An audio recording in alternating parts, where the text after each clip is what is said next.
مولانا صاحب آپ ہی مولانا ہیں بسم شہریار اللہ داؤد الرحمن الرحیم صلی اللہ انور صاحب علیہ سلمان کو کہہ رہے ہیں، میں سلمان کو کہہ رہا ہوں، مولانا سلمان. صلاۃ و سلام علیک یا سیدی یا رسول اللہ وعلی آلہ و صحبہ حبیب اللہ. ایک مرتبہ جبریل امین علیہ السلام نے حضور نبی کریم علیہ السلام کو پچھلی امتوں کی عمروں کے بارے میں بتایا. آدم علیہ السلام، حضرت نوح علیہ السلام، زکریا علیہ السلام، شعیب علیہ السلام، تو ان کی بڑی طویل عمریں تھیں. تو حضور نبی کریم علیہ السلام رنجیدہ ہوئے کہ میری، اور جب اپنی امت کی عمریں ملاحظہ فرمائی تو رنجیدہ ہوئے کہ میری امت کی عمریں تو بہت کم ہیں. دوسری بات یہ کہ پچھلی امتوں میں عابد وہ کہلاتا تھا جس کی کم از کم 1000 مہینے کی اس نے عبادت کی ہوتی تھی. Thank you. 1000 مہینے کم و بیش جس نے عبادت کی بھی ہوتی تھی وہ شخص عابد کہلاتا تھا. اب 1000 مہینے ملائیں تو کم و بیش 80 سال 83 سال کچھ بنتے ہیں. تو حضور نبی کریم علیہ السلام نے ملاحظہ فرمایا میری امت کی تو عمریں 60 65 70 بمشکل 100 سال کسی کی ہوتی.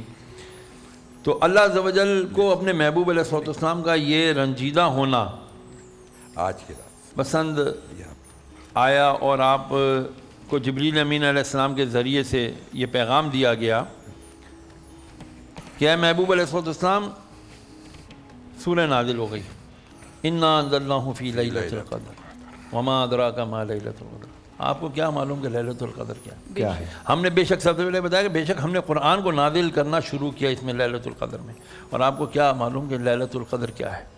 لیلۃ القدر خیر من الف شہر. اچھا یہاں لفظ خیر ہے، خیر عربی میں یعنی کہ یہ ایک اصول ہے، یہ تب استعمال ہوتا ہے جب آپ کسی چیز کا تقابلی جائزہ پیش کر رہے ہوتے ہیں. بھائی یہ 19-20 کا فرق ہے، بھائی موازنہ کر رہے ہوتے ہیں. تو جب ایک زمین سے لے کے آسمان تک کا کم از کم فاصلہ ہوگا نا تب خیر کا ورڈ استعمال ہوگا. سبحان اللہ. اللہ فرما رہا ہے کہ یہ وہ رات ہے کہ جس میں یہ خیر ہے اس سے کتنے الف، کہ جو 1000 مہینوں کی عبادت سے بھی زیادہ ہے. اس میں روح الامین جبریل امین نازل ہوتے ہیں اللہ کے حکم سے، فرشتوں کے ساتھ آتے ہیں، اور پھر یہ صبح تک سلامتی ہے. تو اب یہ رات بڑی مبارک ہے ہمارے لیے سب کے لیے، اور حضور نبی کریم علیہ السلام کے صدقے میں مل گئی.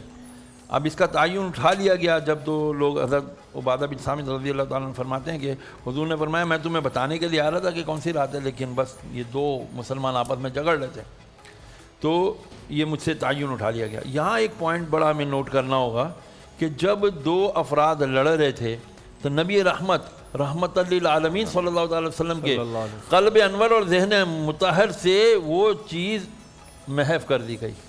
یعنی لڑائی کتنی منحوس چیز ہے، اور ہم ہر وقت لڑتے رہتے ہیں. تو بتائیے ہم سے کتنی خیر برکتیں کتنی ہم سے دور ہوتی رہی ہوں گی. جب ہم اللہ عز و جل اور اس کے حبیب علیہ السلام کے سلسلے کو یا ان کے بتائے ہوئے راستے کو چھوڑتے ہیں تو پھر ہم یہ اس طرح کی نوستوں میں بہرحال پڑ جاتے ہیں. اللہ تبارک و تعالی ہم سے محبت کرتا ہے، اس کے اندر کوئی دو رائے نہیں ہے، کوئی شک بھی نہیں ہے. لیکن سوال یہ ہے کہ کیا ہم بھی اللہ سے محبت کرتے ہیں؟ یہ ایک سوال ہے. اگر ہم اللہ سے محبت کرتے ہوتے، جیسا کہ ایک بزرگ رحمۃ اللہ علیہ اللہ اکبر نوجوان سے پوچھا کہ بیٹا اگر تجھ سے کوئی یہ کہے پوچھے کیا تو اللہ سے ڈرتا ہے تو خاموش رہنا. کیوں؟ اس لیے کہ اگر تو نے کہا میں اللہ سے ڈرتا ہوں تو تیرا عمل اس چیز کی عکاسی نہیں کرتا، اور اگر تو اللہ سے ڈرتا ہوتا تو وہ نہ کرتا جو تو کر رہا ہے. بے شک. تو اب جو فی زمانہ ہمیں ضرورت ہے نا، ہمیں اللہ عز و جل کی طرف بہرحال واپس آنا پڑے گا. بہرحال ہمیں اپنے اساس کی طرف، بیس کی طرف، اپنی جڑ کی طرف واپس آنا پڑے گا، اور وہ ہے اللہ اس کے رسول کا حکم. اگر وہ نہیں مانتے تو پھر جو کرنا کر دے رہو.